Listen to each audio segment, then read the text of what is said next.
Hey, what is going on, everybody? Welcome to Upkick MMA, episode 332. I am Brendan. One championship, Fight Night 14, Stamp versus Ham. We are going to break down that fight. We're going to break down all the fights on this card, try to get through them as fast as possible. There are a lot, but we're going to go through a lot of those. If you like this kind of thing, subscribe to the channel. That way you know when the next video is coming out.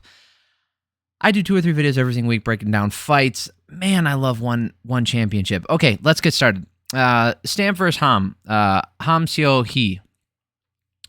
In the first round, this it wasn't the most action-packed, to be honest. It wasn't the most action-packed fight. And second round, it's more of the same. Stamp's strategy here seemed to be throwing that left kick, throwing it high, throwing it to the body, throwing it low once in a while. But it was just about using that at range. That, I don't know if she... Oh, no, sorry, the right kick, not the left kick. She was throwing the right kicks. And she was standing orthodox. And then she would throw the right hand, and she would throw it with conviction, but I don't think she landed it so hard.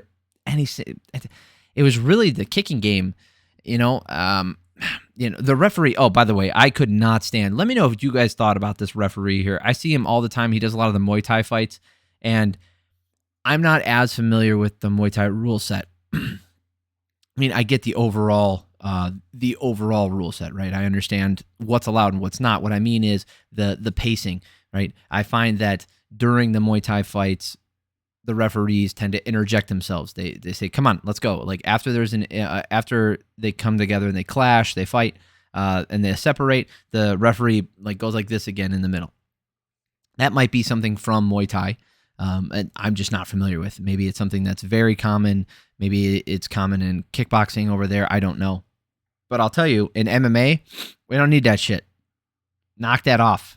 It's unreal the amount that he interjected himself into this. If you want to stop them and tell them that they need to work, fine. That happens. And he did. He stopped them. But then he's talking to them as they're throwing strikes.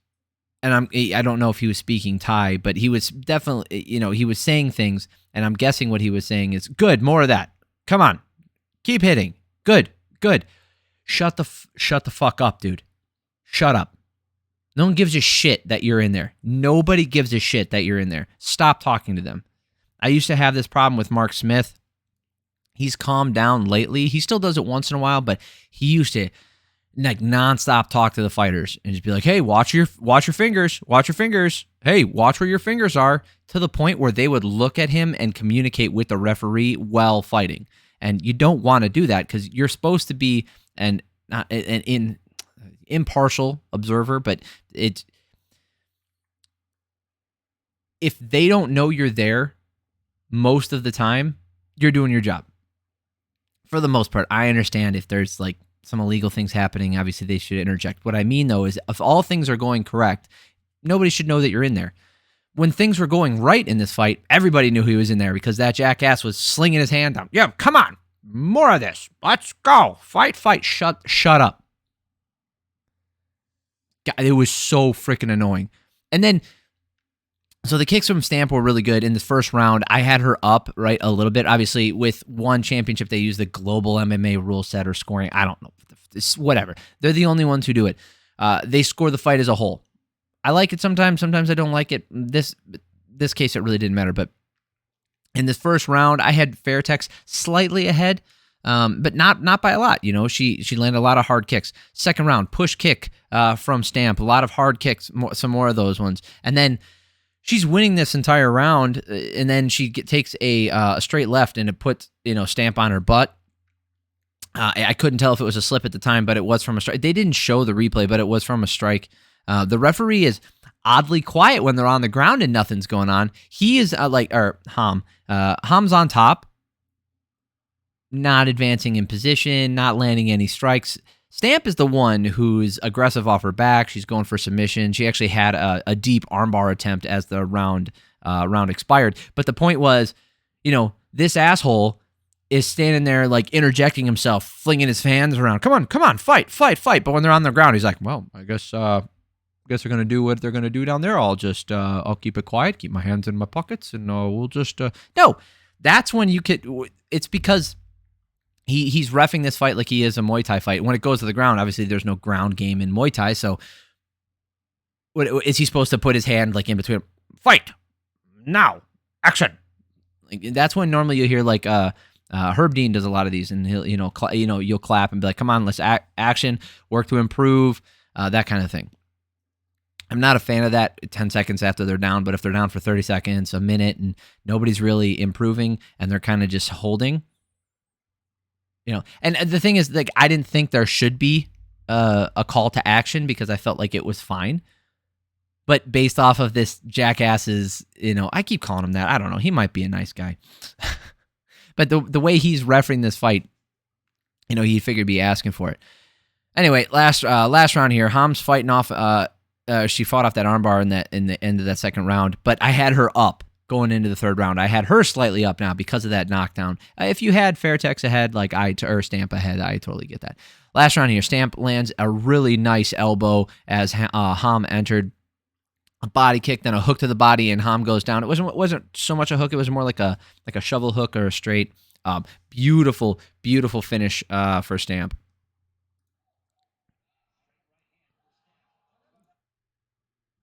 Oh crap! I gotta get the audio. Darn. Hold on here. There we go. Bam. Yeah, she gets this. She lands this. Boom, boom, and she's down, man. That was fantastic. Beautiful to watch. Love to see it. Awesome. And then she's the champ now, right? So she's a true 3-sport champion. And she fought Muay Thai, kickboxing, which are two different things. And, I mean, for the initiated, obviously, I get it. But for those of you who don't know, Muay Thai is not kickboxing. Like, I know it's not just a different name because it's done in Thailand. There's a different rule set, right? And kickboxing, she became a champion there, and now an MMA. So because Angela Lee retired, it's kind of a sad story. I don't want to get into it here. It's not that I don't want to give time to it. It's just she's retiring, and she's been through a lot recently, losing her sister and stuff. So we're gonna move on. All right, another banger here. This was Muay Thai. Smilla Sundell versus Allycia Hellen Rodrigues. Woo! Boy, this was a banger. They did not stop. Let me tell you. They from the word go, these two just went at it. And Smilla just eventually wore her down when he was able to get the finish because she just kept throwing out offense. Sundell she looks gigantic compared to her too as well. Sundell was aggressive with the body kicks and the jab and setting up the right straight. Rodrigues was landing hooks as Sundell enters and going to the body well. Rodrigues was landing some really hard left hooks, like lead left hooks up top.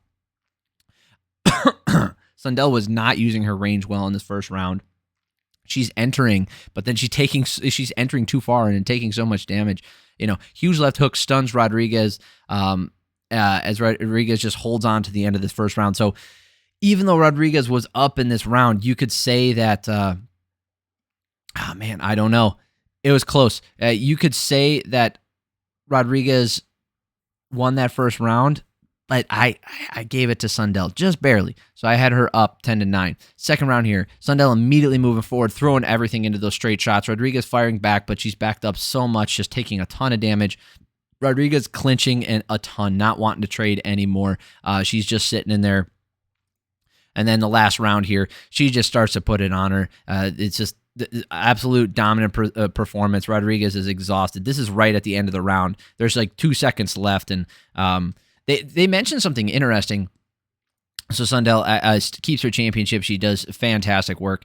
It's something interesting that happened, or that would have happened, is Rodrigues could have taken a knee, right, to get the 10 count or 8 count or whatever, the 10 count, and made it to the next round because of that. Obviously, you lose that round, but she could have made it. It's just interesting. I don't know if that's practiced a lot or if that's a technique that's often used, but they mentioned it. And I didn't even think about it because in MMA, you can't just take a knee. But obviously in boxing, kickboxing, and Muay Thai, you can. So I thought that was interesting. Like, maybe she should have done that and she could have made it to the next round. I don't think it would have mattered, but you never know. Fun fight, though. Danielle Kelly versus Jessa Khan. Great grappling match. Lots of action. Okay. There was moments of lots of action, but then there was moments where, Khan she would pull guard, but not be able to get it to the ground. And then Kelly is holding her up. She carried her over to her corner at one point. Kelly puts her down eventually, listening to her corner. Khan trying to ankle lock and uses that to get Kelly to the ground, but she doesn't follow up fast enough, ends up on her back again. Khan sweeps to take the back and going for the rear naked choke, but no legit attempt was counted. Interesting that happened. I thought with that neck crank, you could call it a catch. I know it wasn't underneath the chin. I get it. I think I would have called that a catch just because it was a strong crank on the neck, especially with the dominant position being a rear naked choke. I would have given that a catch for Khan. Anyway, but it wasn't. Moving on here, Kelly stands up and goes for the toe hold to get an official catch. So the way that Danielle Kelly, essentially, she does win in the end here, but she won because of a toe hold attempt. Now, it wasn't that it wasn't a legit attempt. It was. But this is it right here. This toe hold is ruled a catch, and because of that, she's one catch up and then manages to, Kelly used a heel hook attempt to reset, re-engage. And, I think she did win based off the rule set here. I just thought it was interesting because you think about a toe hold, like you might not get this. Very rarely is that going to be a finish, right? Usually people are just going to put up with it because it's more like just a pain thing. It's legit a submission attempt, so you could get a finish like that. Just from Khan's perspective, having very dominant position, Kelly didn't have any position as dominant as Khan did, right? So it's not that I feel like Kelly lost this. I don't think she did. I think it was about even. But if you look at just pure jiu-jitsu, if you're looking at, or pure submission grappling, who was more dominant in this fight? I think for the most part it's a wash, except for the fact that Khan had her back for a good 30 seconds, maybe even longer, and went for what I would consider a legit rear naked choke. And it was closer than. Let me know what you guys thought. Let me know what you guys have thought. I don't need to muse here.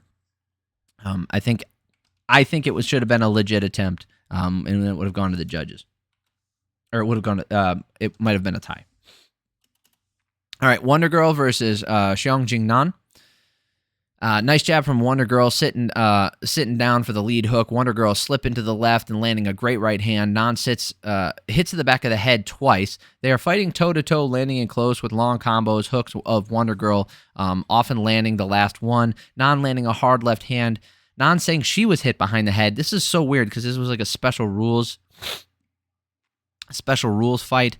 It was so strange. This isn't the most technical, and with the way they're standing, throwing hooks, Wondergirl landing a bit more. I gave her that first round 10-9, but it was close. Second round, more of the same. This round, Wondergirl taking the front foot, and yet again another hit to the back of the head from Nan as she's using the wrong part of her glove. So she's supposed to be hitting with the padded part of her glove, part of the special rule set, and she's hitting with this. She's doing this like pawing strike, and because Nan is dipping down, Wondergirl is dipping down, it's catching her on the back of the head.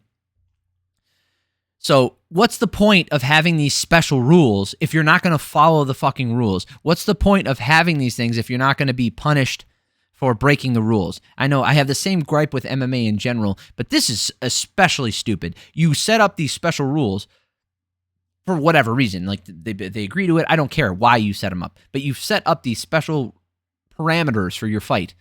Why adhere to them at all if I'm not going to be punished for it? Stupid. But Nan landed more heavy shots in this round, pulling out in front 19-19. Bullshit with the illegal strikes, but hey, what can you do?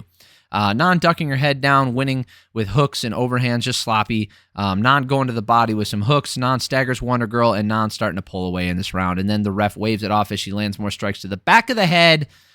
What a shit show. And then I wrote down, why have a rule if you won't enforce or punish for it? Yeah, this fight was a shit show. I don't recommend watching it. There's nothing, I mean, there wasn't anything great about it.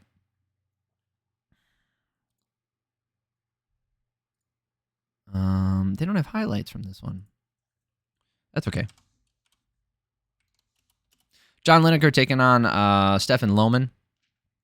Hard low kicks from Lineker and pressing into Loman, trying to land that big right hand early. Lineker throwing 3 overhand hooks, going to the body.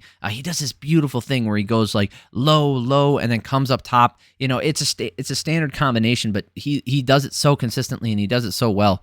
Loman gets a double leg and works his way to the back, and Lineker spins, gets on top of him, and then he ends up he lets Loman back up. Loman going for the takedown again, but takes a left uppercut in the process. Loman not landing much on the feet, but did have some ground and pound. It's close. I had Loman up slightly. Again, if you guys skip to this fight breakdown, the global rule set means, this is not a 10-point must scoring system. It's not scoring round by round. It scored the fight as a whole, and, I have Loman up at this point, but just slightly. Anything, a hard kick or a hard punch puts Lineker ahead. Loman landing some decent kicks and attempting a takedown, taking a hook to the body for that. Loman desperate for the takedown, but he just can't get it. He doesn't get another takedown for the rest of the fight. He has to stay on the outside and throw kicks, but he's not really landing anything. He has this nice jab, but he's not following it up with anything. Lineker gets poked in the eye now after being headbutted earlier in the round. Lineker landing the right hook to the body and again setting up the 3-hook combo and then landing up top with the end of it. Lineker landing the left hook to the chin after a failed takedown attempt and more hooks to the body. Loman now running away and Lineker staying in his face. I have Lineker up now. He's the one throwing offense out there. He's the one landing damage. And yes, the jabs from Loman are landing, but that's all he's landing. He's not landing any significant strikes outside of the jab. The lead body hooks from Lineker are so smart, and they're landing all day. Loman wants a takedown, but he just can't get it anymore. Loman landing the kick to the nuts. I guess, so here's the thing. He landed 3 fouls, but they were all different ones. Therefore, you're allowed him. I guess he gets the eye poke, the headbutt, and the headbutt, you could say a clash of heads is neutral, but it wasn't. But it doesn't matter. And then a nut kick. So, great. 3 fouls, but you don't get punished because there's 3 different fouls. He's just using it's not 1 free foul. It's 1 free of each kind of foul. So he's using them all up as we go through the whole fight. Loman landing the kick to, Loman in deep on a takedown attempt, super deep on this takedown attempt and couldn't get it. Lineker ends up on top and Lineker actually gets it to the ground. Loman trying for it again and nothing. Loman spends the last 30 seconds running away and Lineker landing hooks. This is Lineker's fight. I don't care, right? There's no way you can convince me that Loman's pressure in the beginning of the fight or that one takedown that he had are more valuable than any of the damage that Lineker did. I will not hear it. Excellent fight for Lineker. I thought he looked really good. All right, we got to move. Dmitry Menshikov versus Rungrawee. Okay, this was Muay Thai.